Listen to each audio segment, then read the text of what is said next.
What's up guys, YvensB here. 2019 was my first year at WPPI, and if I look back at the other video I did last year on the subject of WPPI, I said I would do one thing, well actually two things at WPPI. One thing that I've already done and I've been doing more and more of is networking. The second thing that I'll be promising myself that I would do is actually to shoot in Las Vegas, which I haven't done so ever. So being in WPPI in 2020, I just did that. I went for a shoot in Las Vegas, and seriously, it's been a lot of fun. And I want to share what I learned, basically, or what I rediscovered while shooting on location, because I've been stuck inside in the winter in Montreal, and it has not been pretty. Not pretty. And on a serious note, WPPI, I loved it. It was great, networking galore, but I only spent maybe 3 hours on the floor. Again, the gear. Is it the best thing? No, I went to meet some vendors for an art project that I had, and I was out by 3 hours and a half. I spent more times laughing around with my friends than actually than spending time on the floor. So WPPI. Because I loved this photo shoot that I did with ALY O'Brien so much, I want to share 3 things that I typically look for in a location, because I was reminded of that whenever I appear there, wherever we went in Las Vegas. It was about half an hour away. Rob saw other things in his video which he highlighted in his point of view video, and I will share my basically experiences basically shooting with Rob along with Alex and Ali and other people. Quick note, sorry if I did not release this video.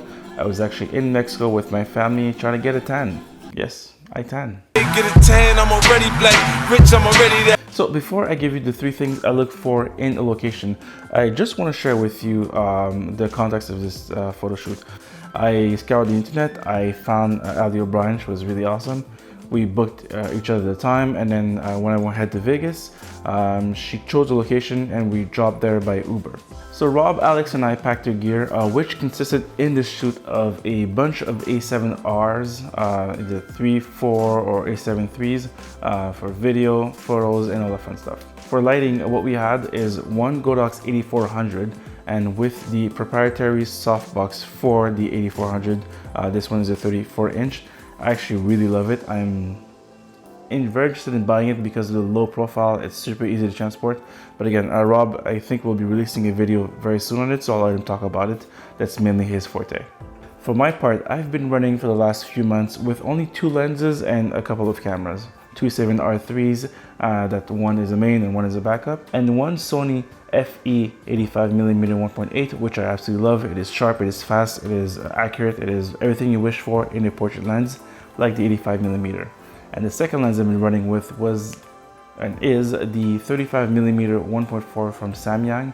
I'm really torn about this lens because I've so much to talk about, but I promise I'll make another video on the Samyang 35mm 1.4, but this is not the video for it. Just make sure you subscribe to stay up to date when I'll be releasing that video, so you can actually have my final thoughts on the weirdest lens I've ever tried in my life. So like I said earlier, we Ubered to a location, Ali came and picked us up, and then we dropped to the location, and which I'm showing you right now. So when we stepped outside the car and I started scanning around to see what was the location, you basically take a deep look left and right. Because I am a studio photographer and I have a strong bias for it, the first thing I look for is actually texture. I think texture as a portrait photographer is really interesting because some people made thousands of dollars, hundreds of thousands of dollars actually, selling canvases or portrait canvases that basically you just stick it around behind your subject and you take photos of. The Oliphants of this world, the Cloud Studios, which I've shown in this video, the Franklin backdrop, the Ethan Alex backdrops, they're all in business because texture is something that's really appealing to the eye. Texture adds a lot of depth and a lot of texture, or basically creates a nice separation between your subject and the background, and the human eye really likes those soft patterns that you can see, and that's why I think texture is really important. So whenever we got to this location, the first thing I noticed is the walls, or whatever these blocks are, had a lot of texture because of the porous concrete. You can see the different shapes of colors, you can see the water stains, and it's been really interesting to see the subject behind it, because Ali was dressed in monotone colors. She has fairly light skin, and she was wearing gray pants and black top, and her light skin, everything blended perfectly to have basically different textures all around. So the image you're seeing here has texture built in mind, and the lighting for this shot was fairly simple. I used the sun as a ring light to basically separate the subject from the background, so you can see that ring light really just shapes her body. And then I use the 8400 along with the softbox, a little feather always, basically to light the subject and make sure that I fill in the rest, because it would be completely dark if there was no basically artificial light added to it. I chose the left side because I like the flow of light. I don't like opposite sides. I typically find it very confusing for the eye to have a light that basically goes against where the light position is, the sun. I just like to blend in both of them together. Some people like doing the opposite, so basically squish the subject between two lights or sandwich them. I personally like them to have on the same side to look a little more natural. Again, to each his own. Again, it's a quote-unquote rule that the external elements, especially when you're outdoors, will control the settings on your camera and the effect that you want. So it's important to keep that in mind if ever you're going outdoor.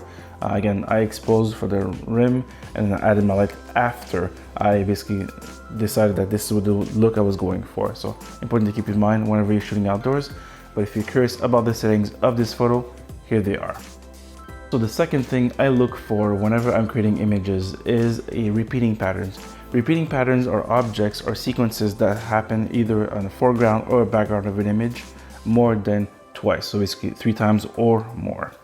Repeating patterns are very interesting because it creates an effect for the viewer of the image of a sort of comfort of seeing a repeating pattern, and I'll explain why in a few seconds. And the second item why repeating patterns are interesting, because typically they create a leading line that either connects or goes away from your subject.